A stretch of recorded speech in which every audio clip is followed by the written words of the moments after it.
من هارون أمير المؤمنين إلى نغفور كلب الروم. قرأت رسالتك يا ابن الكافر، والجواب ستراه دون أن تسمعه. النثر في العصر العباسي.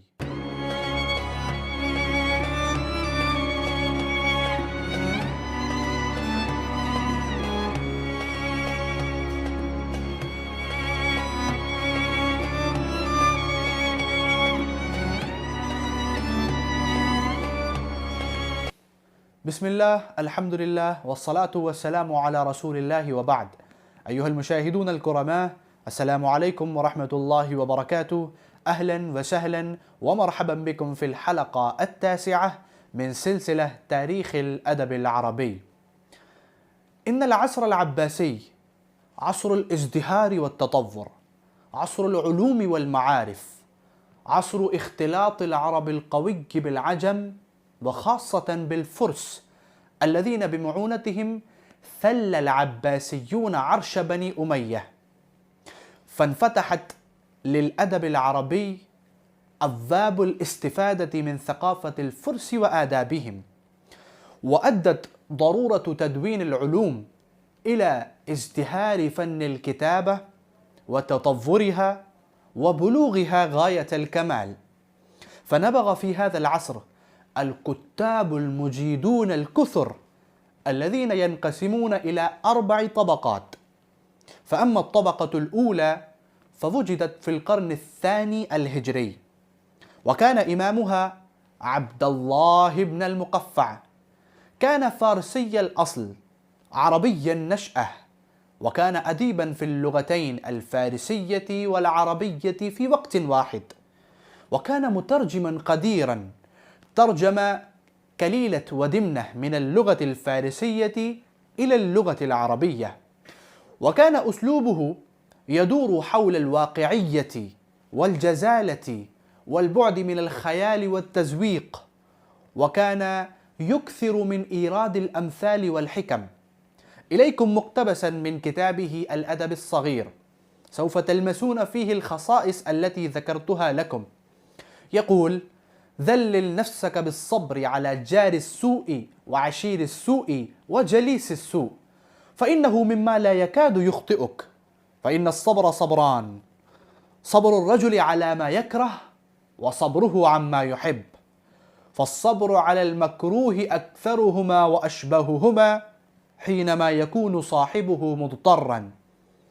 وليس الصبر الممدوح بأن يكون جلد الرجل وقاحا على الضرب، ورجله قوية على المشي، ويده قوية على العمل، فإنما هذا من صفات الحمير.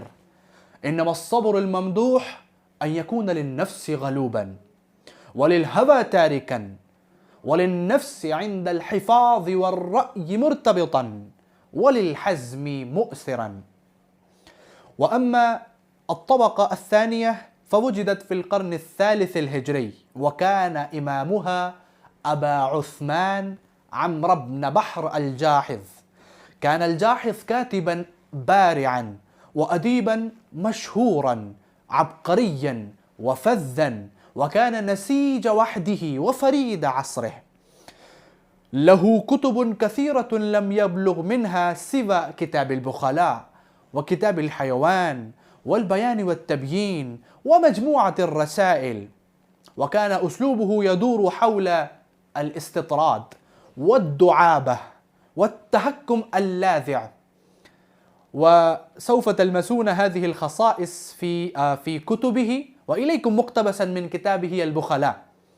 يقول: أما ليلى الناعطية صاحبة الغالية من الشيعة، فكانت لا تزال ترقع قميصا لها وتلبسه، حتى أصبح القميص الرقاع وذهب القميص الأول. ثم سمعت قول الشاعر: البس قميصك ما اهتديت لجيبه، فإذا أضلك جيبه فاستبدلي. فقالت: إني إذا لخرقاه والله، أحوص الفتق وفتق الفتق، وأرقع الخرق وخرق الخرق.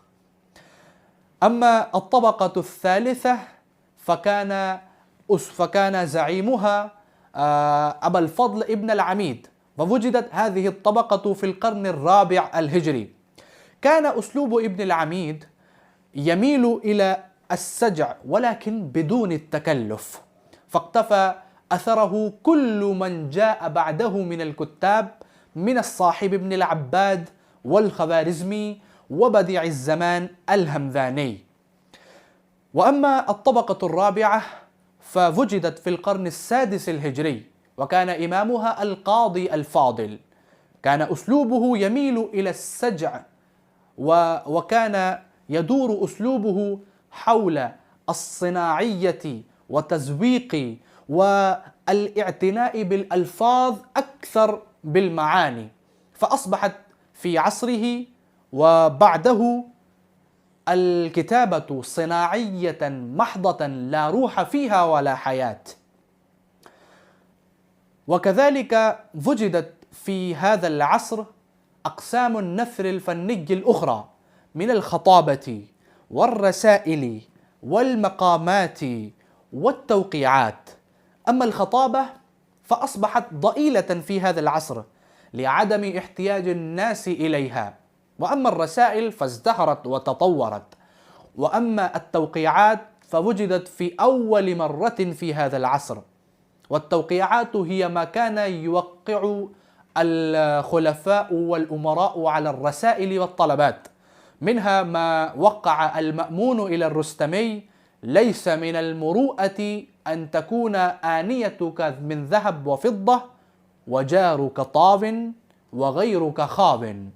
وأما المقامات فوجدت في هذا العصر، وكان إمامها بديع الزمان الهمذاني، وكان الحريري نال في هذا القسم من النثر الفني مكانة مرموقة.